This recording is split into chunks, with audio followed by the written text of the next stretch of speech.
अनंत T दे refresh हमी। D.Ed धारक मुलीवर शालेय शिक्षण मंत्री दीपक केसरकर संतापल्याचा व्हिडिओ व्हायरल झाला होता। यानंतर महाराष्ट्रभर केसरकरांविरोधात टीकेची झोड उठवण्यात आली। यावरून आता राष्ट्रवादी शरद पवार गटाच्या कोकण विभाग महिला अध्यक्षा अर्चना घारेपरब यांनीही भाष्य केलंय। पाहुयात काय म्हणाल्यात अर्चना घारेपरब। खरं तर फक्त आमच्याच पक्षाने ट्रोल केला असा विषय नाही। फेसबुकला तुम्ही बघेल किंवा कमेंट सोशल मीडियावरती पूर्ण महाराष्ट्रातल्या सर्वसामान्य पब्लिकने पण त्यांना ट्रोल केलेला आहे। अतिशय वाईट वाटलं जेव्हा ती एक मुलगी, सर्वसाधारण मुलगी प्रामाणिकपणे त्यांना विचारायला गेली। तिला वाटलं की आमचे मंत्री महोदय आले तर आपल्याला काहीतरी दिलासा मिळेल, एखादं उत्तर मिळेल, ह्या अपेक्षेने ती तिथे गेली।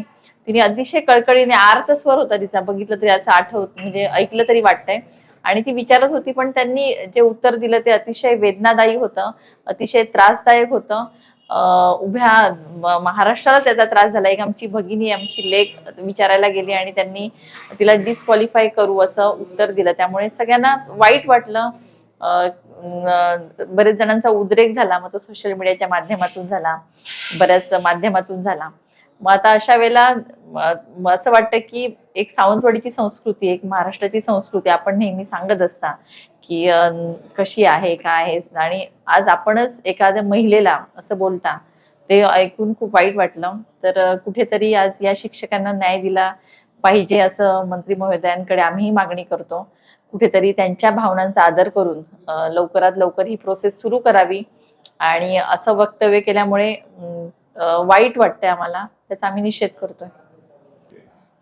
आता कितीतरी मुलं प्रतीक्षेत आहे की कधी आम्हाला जाहिरात येईल, कधी आम्ही फॉर्म भरणार। फॉर्म भरलेले आहेत पण पुढे आता ते प्रोसेस होत नाहीयेत। आता त्यांच्या म्हणण्याप्रमाणे एज बार झालेला आहे बरेच जणांचा, म्हणजे आता कितीतरी वर्ष वाट बघून आता ही मुलं ट्युशन्स घेतात, कुठे काय घेतात, डीएड झालेली आहेत, बीएड झालेली आहे, पण आता त्या टीईटी असेल आणि वेगवेगळ्या परीक्षांमुळे ते अडकली गेली आहेत आणि अजून भरती होत नाहीयेत।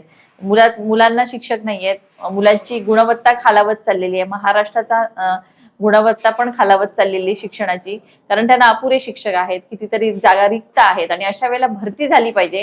ही सगळ्यांचीच मागणी आहे, फक्त विद्यार्थ्यांची आहे, पालकांची आहे, शिक्षकांचीच आहे असं नाही। सगळ्यांची मागणी ही आहे की आम्हाला चांगले शिक्षक मिळावेत, पण हे कुठेतरी त्याचा समन्वय साधून लवकरात लवकर भरती झाली पाहिजे। हा सगळ्यात महत्वाचा विषय आज महाराष्ट्र राज्यामध्ये आहे।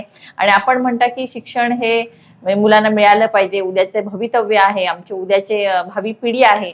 मग त्यांना शिक्षणाभावी किंवा शिक्षक नसल्यामुळे त्यांना अनेक गोष्टींना सामोरं जावं लागतं, त्यांना अडचणी येतात शिकताना। मग याच्यात कुठेतरी लवकर निर्णय व्हावा, लवकर विचार व्हावा, असं आम्हाला त्यांना मागणी करायची आहे। आमचे दिवसभरातले सर्व अपडेट्स, ताज्या घडामोडी आणि थेट लाईव्ह पाहण्यासाठी सबस्क्राईब करा, लाईक करा कोकणचं नंबर 1 महा चॅनल कोकण 7 लाईव्हचं YouTube चॅनल।